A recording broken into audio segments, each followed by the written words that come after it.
Lots changed in the close to 30 years that I've been on campus. We have a lot of new buildings, the trees have grown taller, a lot of new staff, and tons of students.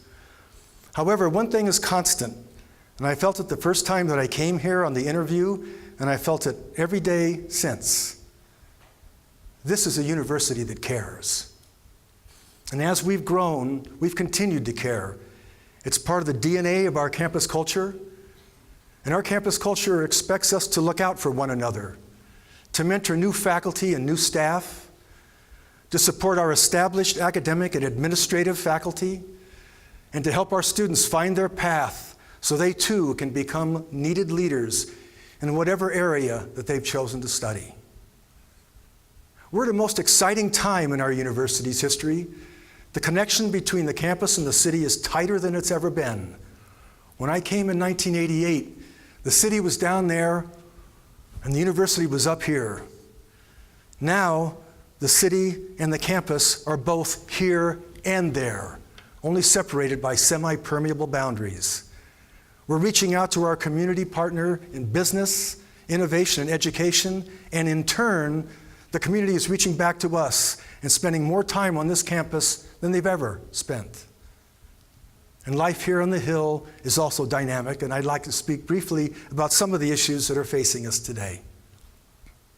While I don't believe any of these challenges to be negative, they nonetheless are worthy of our attention, our energy, and our commitment.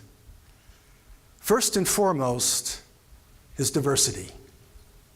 We need to continue to make important strides in recruiting and retaining a more diverse faculty, as our student body is becoming more diverse, and our faculty must reflect this diversity. During the past few weeks on our campus, we've had positive, thought-provoking discussions regarding diversity, accessibility, and inclusion. We need to follow up these excellent talks with an action plan. And toward that end, the Faculty Senate, together with Provost Carmen, thank you, Provost, has charged this year our Faculty Diversity Committee with helping us plot our next steps in building a more inclusive, accessible, and diverse campus community. Faculty morale is also an issue, and I truly believe that we're better off than many people think we are. However, we need to realize that all faculty, in order to do their best work, must be appreciated for what it is that they do. This is a great university, a hotshot university, a number of disciplines and across a variety of fields. We should want all of our people to know without reservation that their work is valued. President Johnson has spoken often about us reaching the highest research Carnegie classification, R1. This is a noble and attainable goal, and I applaud him for that vision. And as we build toward this goal, it's imperative that we build the human resource power to support that climb to R1. This means growing our administrative faculty, our classified staff, as well as our research faculty. There are no limits to what we can do as a university. No limits. Currently, my area of research is relational dialectics. And what I've tried to teach my graduate students is that we always have choices. You make mistakes, you fall down, you don't stay down, you stand up, you listen, you work hard to discover the common ground that benefits us all, and you aim your efforts in the direction of helping self and others. Relational dialectics can also be seen in our interactions with one another, and you'll see that today. When we talk to another person, there are several temporal dimensions in which that conversation occurs. One dimension is the past. So when you're talking to someone, you have a notion of history with that person. Another temporal dimension is the present. So when you're talking to that same person in that same moment, you also have a sense of being present with them.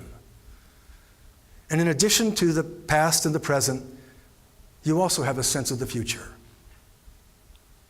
So in every conversation that you have with another person, the past, present, and future dimensions are all contained in each moment of that conversation. Today, when President Johnson speaks, we will be in the past, We will be in the present, and we will in the future all at once. We have a rich and meaningful past with President Johnson. We have a dynamic president with President Johnson, and we have a very hopeful future. And regarding the future, I truly believe that President Johnson is leading us to a place where we can listen to one another, we can hear one another, and where we can share together in the common ground of what is a very bright future for this university. With that said, I'd like now to introduce the 16th President of the University of Nevada, Reno. Please join me in welcoming President Marc Johnson.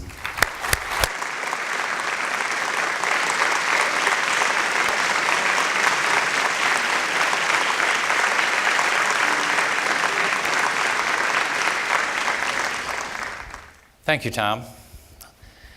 That was a very inspiring introduction. Maybe we should stop here. I also want to recognize that Assemblywoman Jill Tolles has joined us in the audience today.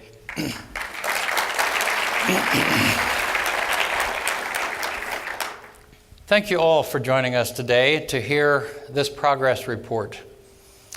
The long recession of 2009 to 13 gripped this campus harshly. It trimmed and restructured us, but it awakened us to the realities of Nevada's economic sensitivities and the need to take responsibility for our own future.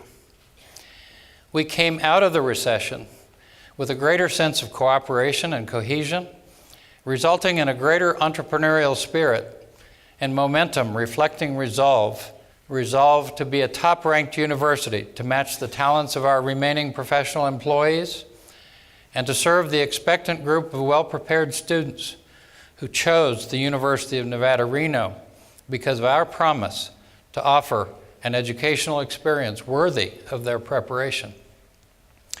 Your energy and creativity have resulted in continuous growth and maturity of this institution. Thus, I can report to you and our public that the state of the University of Nevada, Reno is strong.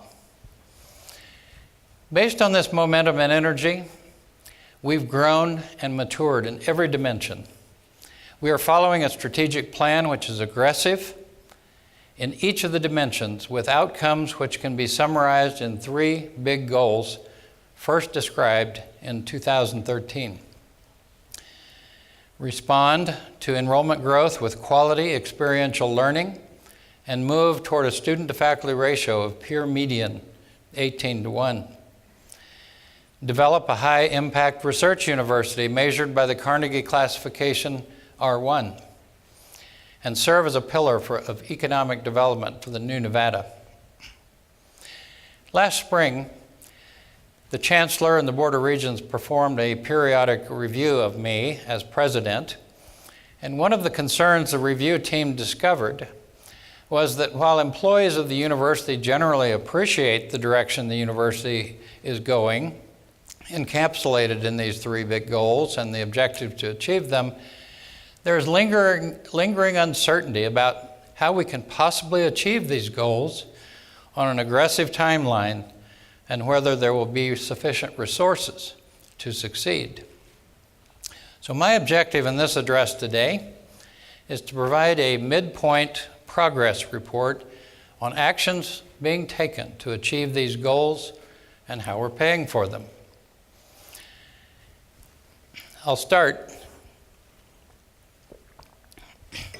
with the first big goal of responding to enrollment growth with quality experiential learning and moving toward a student-to-faculty ratio of 18:1.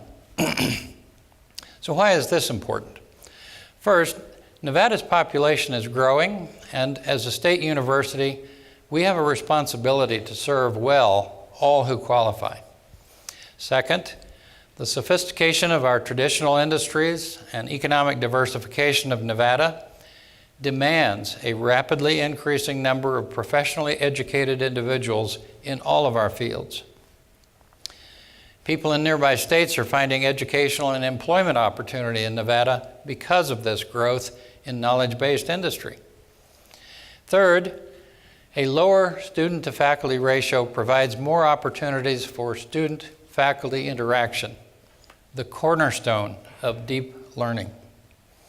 And finally, a lower student-to-faculty ratio permits a rebalancing of faculty workload between learning and scholarly activity, reflective of peer universities with the Carnegie R1 classification. While many of you aren't yet feeling this advantage, the rebalancing will occur after the faculty growth goals are realized and new faculty assume their full teaching responsibilities. So the first part of the student-to-faculty ratio is the number of students. Our enrollment has been climbing steadily over the years, with an unruly growth spurt in the falls of 2014 and 2015, and more controlled growth these last 2 years.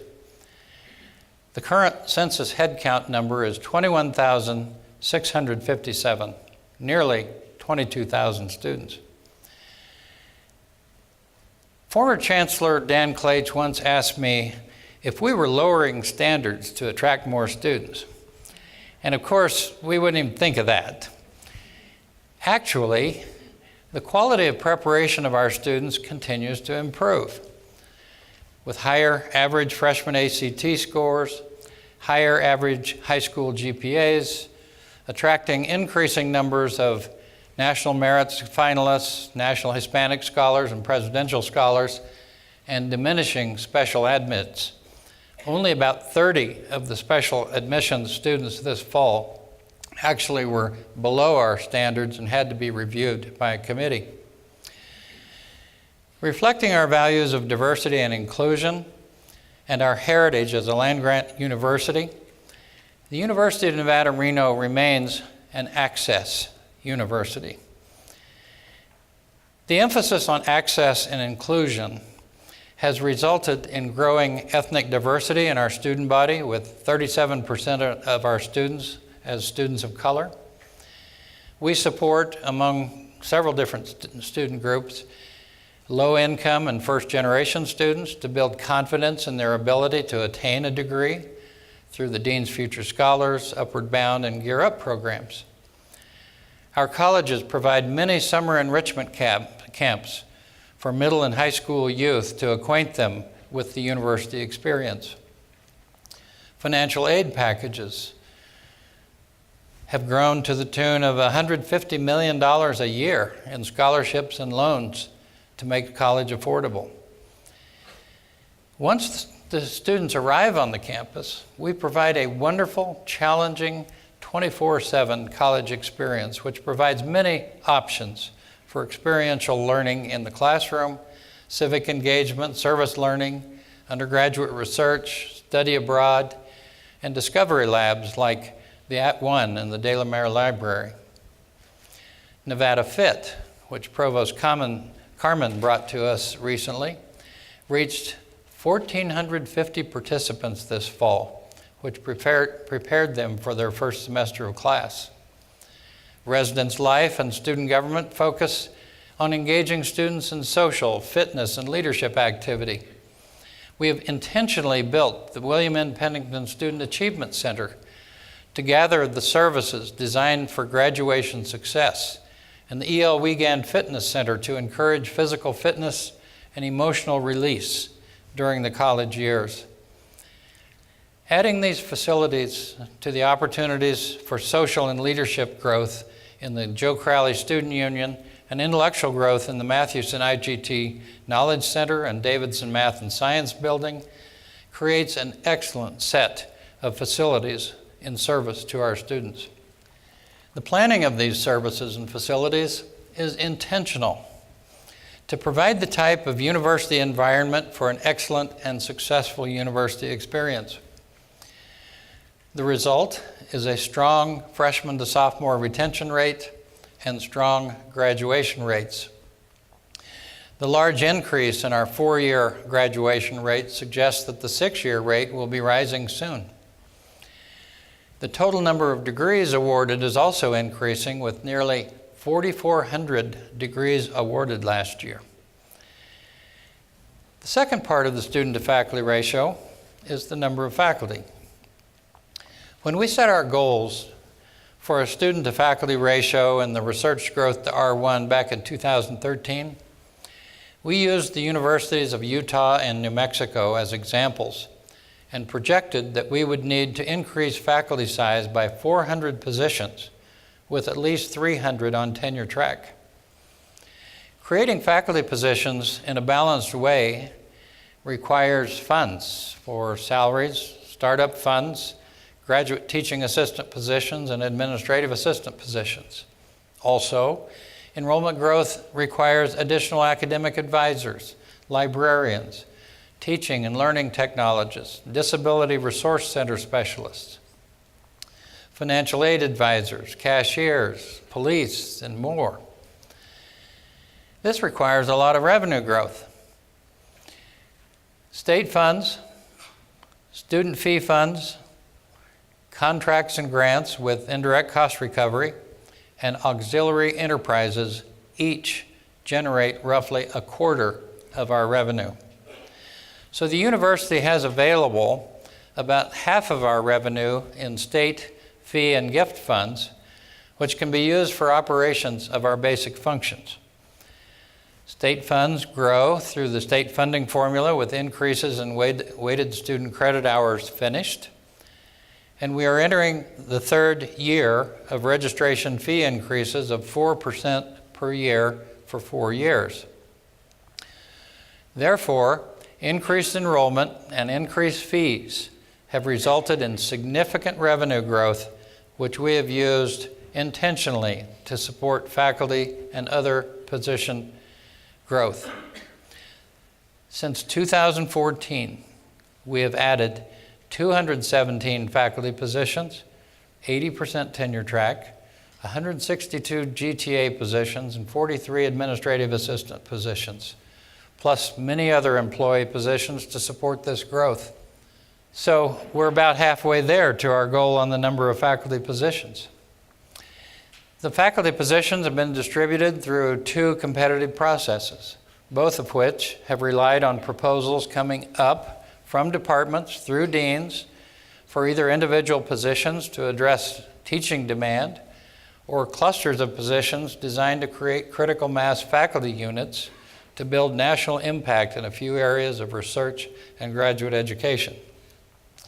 Every college has received some of these positions with these processes. By increasing faculty positions at a greater rate than enrollment growth, we have succeeded in lowering the student-to-faculty ratio from 22-to-1 in 2014 to 20-to-1 in the fall of 17. So again, we've reached halfway toward our goal. But where are we putting all these people? And what is the quality of the working environment? And how are we paying for these spaces? Well, in terms of spaces, you all have been inconvenienced by lots of construction activity for the last few years. It is all intentional to address the quality of offerings for students and the needs for space for growth. We're playing a game of tipping the dominoes, and Stacy Burton is organizing the dominoes, and facilities services, purchasing, and administrative and finance are producing the spaces through construction and renovation. In the last 4 years, we have added 181 faculty offices and 15,000 square feet of research and creative spaces with new construction and renovations. And future buildings will add even more. So here's how this exercise of dominoes is playing out.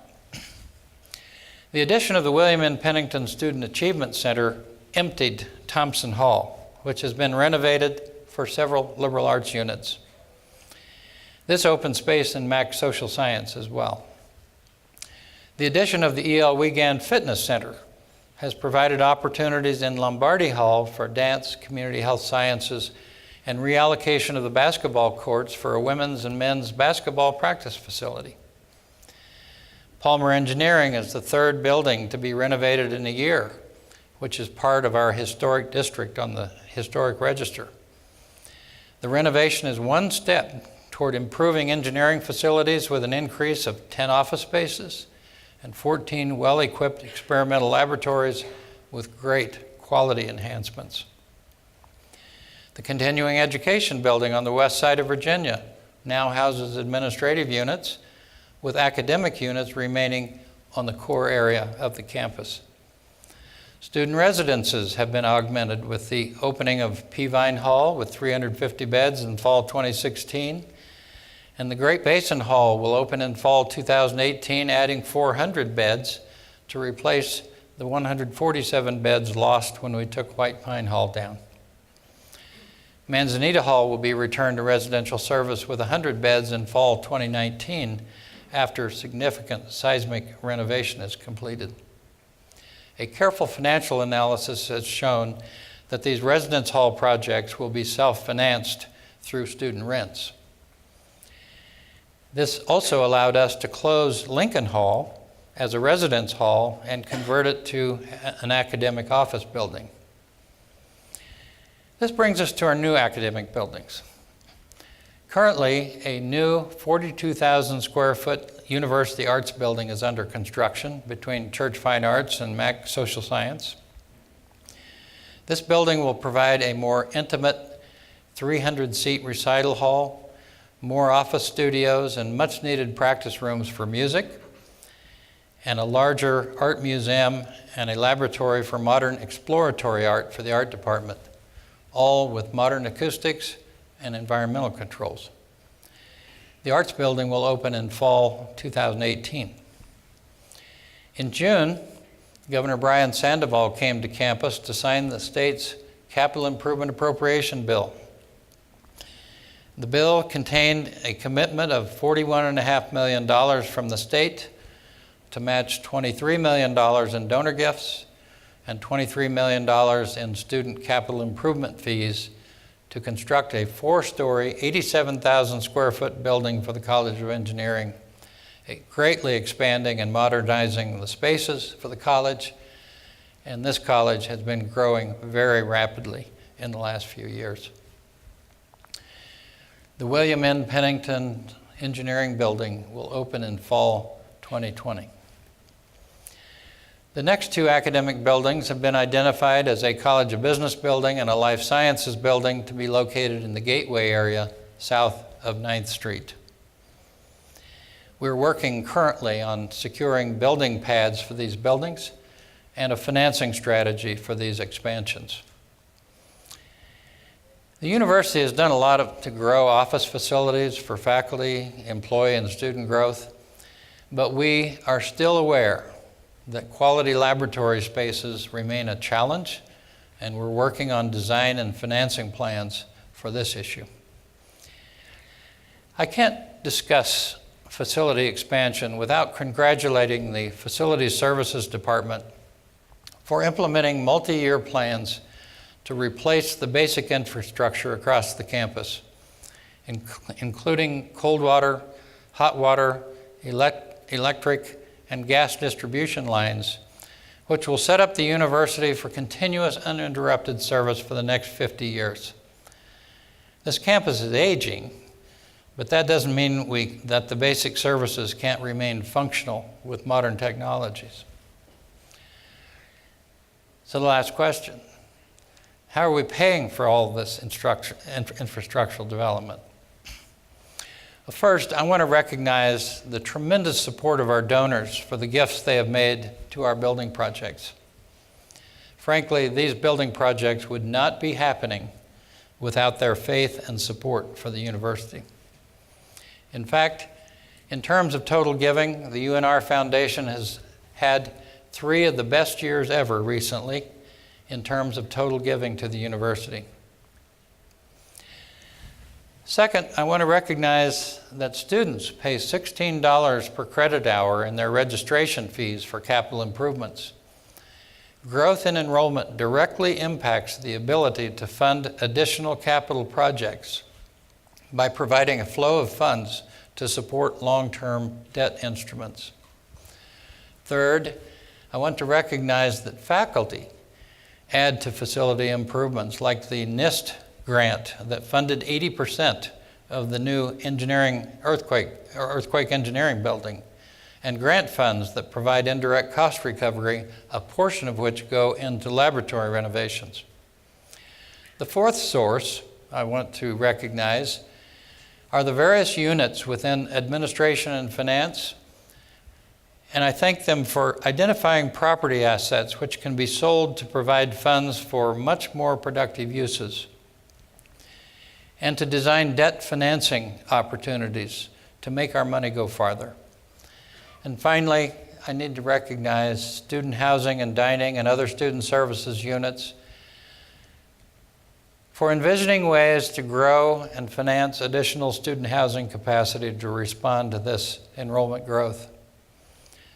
All of this construction, which has gone into this campus, is intentional, well-planned, and carefully financed to accommodate stable growth.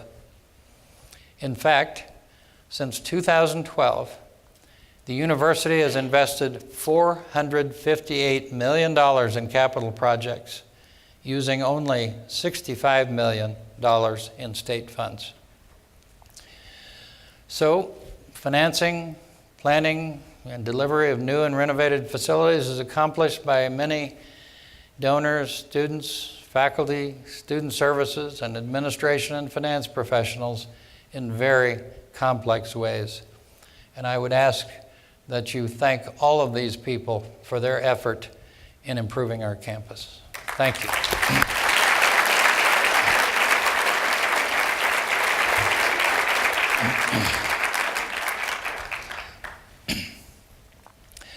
Our second big goal is to develop a high-impact research university measured by the Carnegie classification R1. So why is this important? First, more research opportunities provide a richer environment for undergraduate and graduate student research participation. Secondly, a vibrant research enterprise is important to make the University of Nevada, Reno a destination institution for faculty and graduate students to provide a level of activity which will encourage faculty to develop whole, expanding careers here. Third, the research enterprise is complementary with the growing economic sector in northern Nevada through the development of intellectual properties, commercializing some here, and interacting with business and entrepreneurs to jointly build this economy. Fourth, the research enterprise represents a significant industry in itself to support economic growth for the community. Recently, we had an economic impact study done by Jeremy Aguero of Applied Analytics, which showed that growing the university enterprise, as we have described before, to reach the goals, will take the economic impact of the university from its 2015 level of $1.1 billion annually to $1.4 billion annually, which is more than a 25% increase, along with a projected growth in the number of jobs of 2,000 high-paying jobs. And finally, Nevada has the largest population of the 10 states without an R1 research university, and surrounding states like Arizona, Oregon, and Washington have 2. Earning the classification of Carnegie R1 will bring pride to Nevada as a significant contributor to the state of scientific knowledge. So, how do we attain R1? For starters, the research enterprise is reliant on research faculty. As noted before, by comparing ourselves to the universities of Utah and New Mexico, we estimated that we needed to grow 400 faculty, 300 of them tenure track, in order to achieve this goal. Since 2014, we've added 167 faculty positions already and created another 50, which are out for search this year. Secondly, a comprehensive set of research support services is important. Vice President Myrtle Gautam and his team have improved and expanded research support services in human subjects, animal resources, sponsored project support, export control, and proposal editing.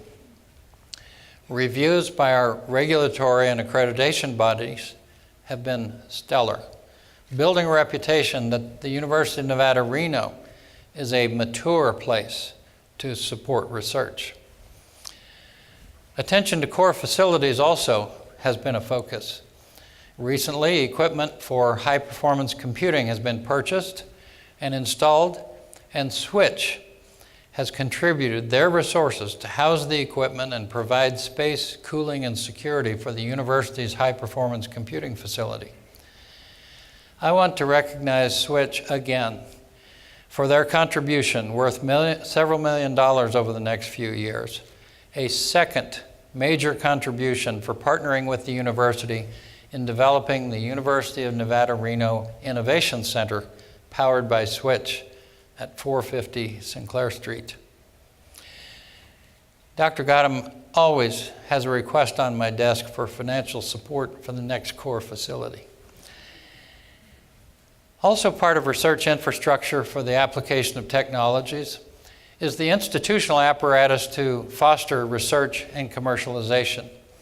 Recently, the university has established the Nevada Research and Innovation Corporation, a 501c3 corporation to stimulate private development related to university technologies. And working with the Governor's Office of Economic Development, an Inventure Fund has been established to provide early capital investment in new businesses using university intellectual property. Faculty also have developed many organizational entities to enhance research. One result of these organizational tools, and more faculty coming on board, is a continuous increase in research expenditures, reaching nearly $100 million in fiscal year 2017. We anticipate that this figure will rise to $130 million in research expenditures within 2 years, but we will probably have to increase this amount to $150 million in order to reach the classification R1. As you can see, we're well on our way.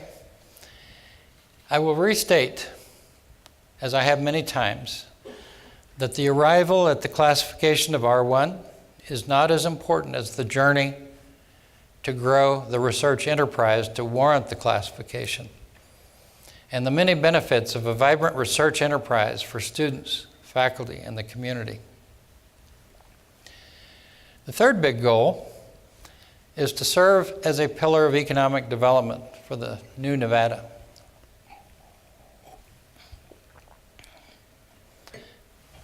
And why is this important? In addition to educating professional workforce and providing new technologies for our diversifying community, engagement with leadership in the businesses and agencies will enhance their efforts to a smoother, faster pathway toward development. The university is a full partner in achieving the new Nevada. The university provides talent, innovation, and space to assist partners in the community, which creates a nexus of creativity, innovation, and economic momentum. The university has engaged in many elements of the community through the decades, but there has been a crescendo of activity recently. Dr. Gautam has brought in several key players to help in this activity, bringing in Dr. Ellen Purpose, Assistant Vice President for Enterprise and Innovation, and Dr. Carlos Cardillo as Director of the Nevada Center for Applied Research. The philosophy this university has adopted is that the university is open for business, which means that we invite business into university space to use our equipment and interact with our people to develop ideas, products, and businesses to stimulate opportunity.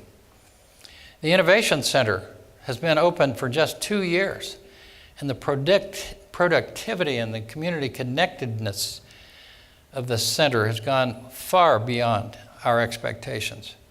Many meetings, trainings, innovations, and business startups occur there.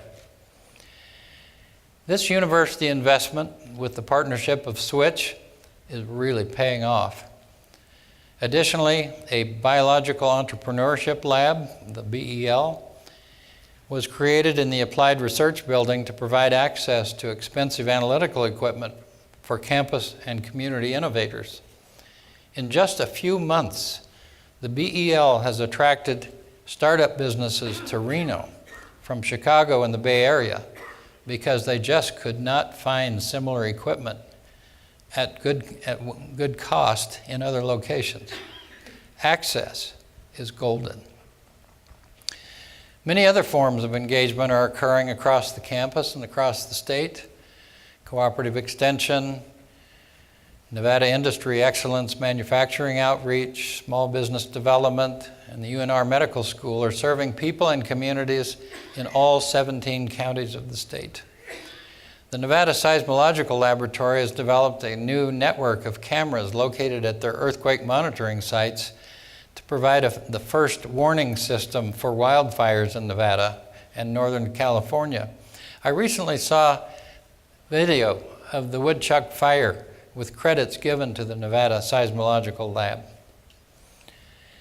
I want to finish this address by mentioning 3 specific programs which have marked significant changes recently. First is the transformation of the medical school. So why is this important? Nevada ranks 47th among states in medical doctors per capita.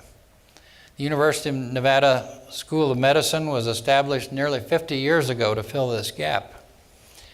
The regents and governor and legislature have decided to support expansion of public medical education to produce more doctors for a growing population.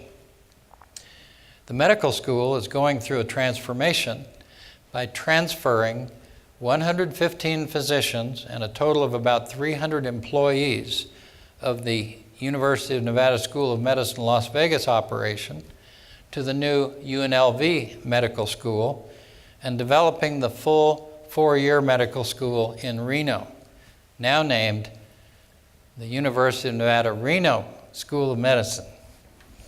I like that a lot. We call it UNR Med for short. They also maintain statewide operations in especially rural medicine and developing some outreach to Elko. According to Dr. Tom Schwenk's State of the Medical School address, UNR Med's class of 2021 will complete all of their 3rd and 4th year clerkships in northern Nevada at local hospital partner locations, rotating through neurology, internal medicine, family medicine, psychiatry, pediatrics, OBGYN, and surgery. UNR Medicine has also welcomed its 1,000th clinical community faculty member in August of 2017 because clinical community faculty are pivotal to UNR Med students' education as they provide practical knowledge, skills, and abilities in a wide variety of practice environments. The second area that's experiencing transformation is Wolfpack Athletics. Athletics provides great opportunities for students to develop their talents, learn time management, and learn about community service while pursuing their degrees. As our athletic director, Doug Knuth, likes to put it, the approach of athletics is to build champions in the classroom, champions on the playing field, and champions in the community. For 6 semesters in a row now, nearly 400 Wolfpack student athletes in all sports have averaged better than a 3.0 GPA in their classes. Since joining the Mountain West Conference in 2011, which at the time was seen as something of a stretch for this university, we are now beginning to win conference championships, including baseball in 2015, swimming and diving in 2016, men's basketball in 2017, and we won the Governor's Series in 2017. We've also won the Mountain West Conference Community Service Award for the most hours contributed in community service for 2 of the last 3 seasons. Facility investments also are improving the attractiveness and success of the athletics program. A renovated Mackey Stadium, new tennis courts, a basketball practice facility, a new track surface, and numerous improvements in the locker room and student academic facilities. The third program undergoing significant change is our program related to diversity. I want to emphasize this important topic, which is fundamental to the practice of our values as a university. We certainly were challenged shortly before the beginning of the year with an association with a student associated with in Charlottesville with the white nationalist event there. We were able to rally our campus together to reaffirm our values of inclusion and repudiate bigotry and white supremacy. Our campus provides a safe environment for everyone who is prepared in pursuing a degree. We still have a long way to go to fulfill our mission of reflecting the diversity of Nevada, as Tom just mentioned. Many times I've heard our students say that they go through the entire college career without taking a class from a professor of color. This was brought home to me recently at a meeting of the NCAA Committee on Women's Athletics, on which I serve. A young recent graduate serving at her last meeting representing student athletes on this committee said that she didn't really know what she wanted from a career near the end of her time in college, but that interacting with a woman coach in our basketball team and a woman athletic director gave her the courage to enter the collegiate athletic field.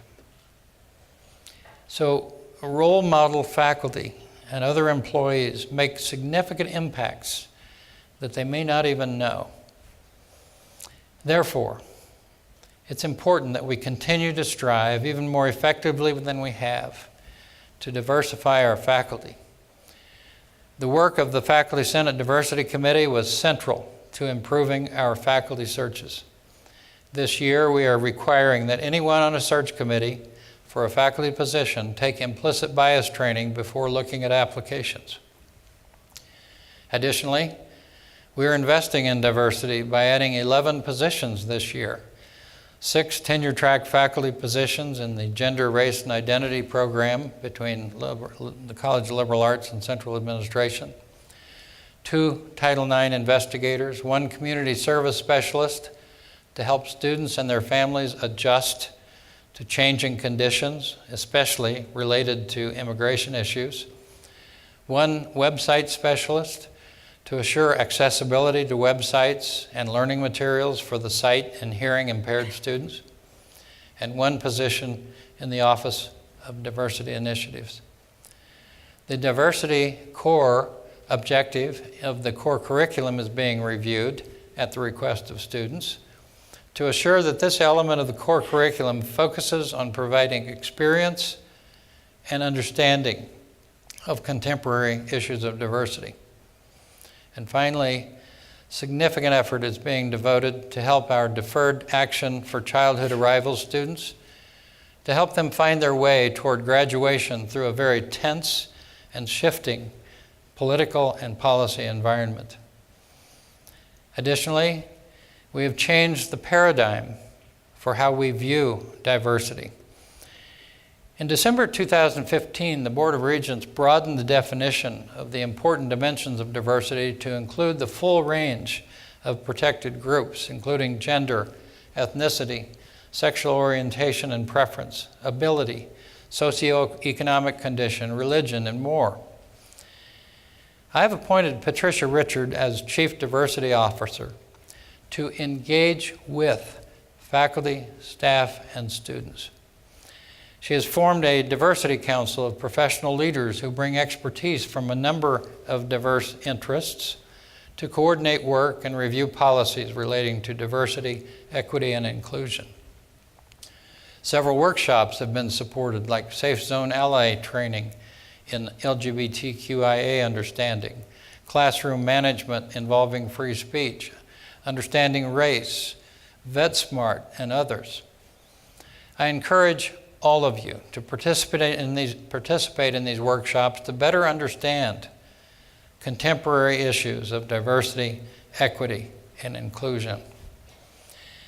And I'm extremely proud of the efforts of our students, faculty, and staff to engage in meaningful and thoughtful dialogue and offering constructive ideas to make our campus more diverse and inclusive.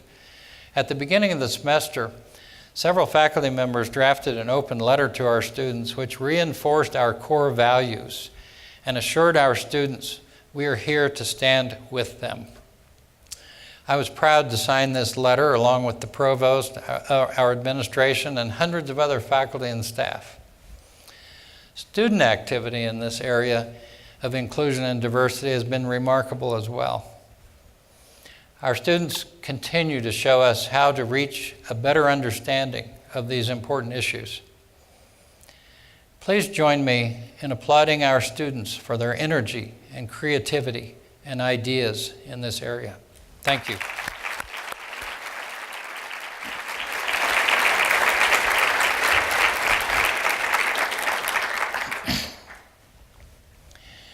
Well, I feel very fortunate to be surrounded by colleagues and students who are committed to the mission and core values of our university. The state of our university is strong thanks to our people and the careful planning for our future. Our planning is determining how we will fulfill these big goals. Our actions support student success in achieving their degrees and confidence in their abilities to make a difference. Our actions support administrative and academic faculty in finding fulfillment in building careers here. Our actions support the development of the new Nevada with economic diversification to provide stable growth. All of these goals and our actions to achieve these goals are about creating opportunities for our students, classified employees, administrative and academic faculty, and members of the Nevada community. The university is recognized as a friendly place where people care about each other and where people serve one another with grace. With intentional purpose and deliberate planning over the past several years, we have achieved record-setting institutional performance. With so many talented people coming together in this important pursuit of all of our core objectives, we will achieve our goals. After all, we are the University of Nevada, Reno. Thank you.